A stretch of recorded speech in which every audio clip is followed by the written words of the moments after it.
correction. So here's something to think about. In class, a problem is only as big as you make it.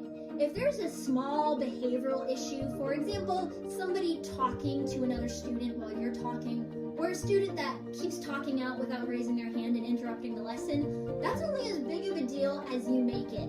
And we want to try to make those problems as small as possible so that the lesson can continue.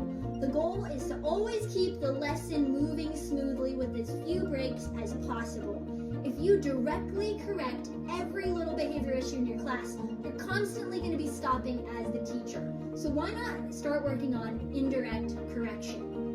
So indirect correction is when we correct a problem while we're still teaching. Here's a few ways to do that. Number one is the look. Every teacher needs to have a look.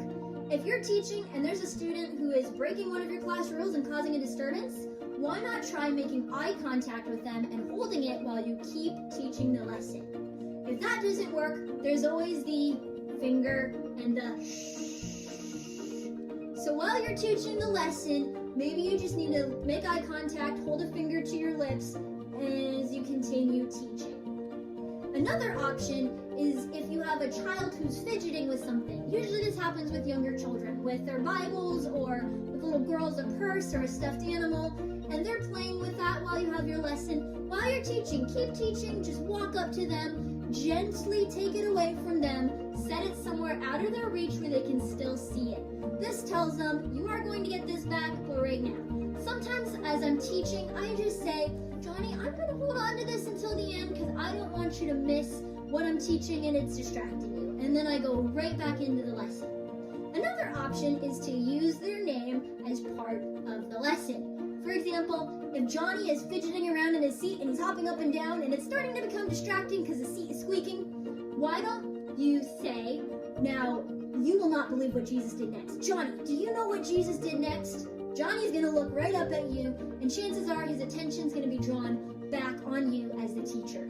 The final way is to just stand in front of the troublemakers. For example, if I have two students that are whispering to each other, as I'm teaching, I'm going to walk forward and stand right over them. Usually when a student's breaking one of your rules, they know it's not acceptable, so your presence is enough to draw their attention back to you and to make them stop that behavior that's against your class rules. If you use indirect correction, it does keep your class moving smoothly. But sometimes indirect correction is not going to solve the problem, and we're going to talk about direct correction in the next video.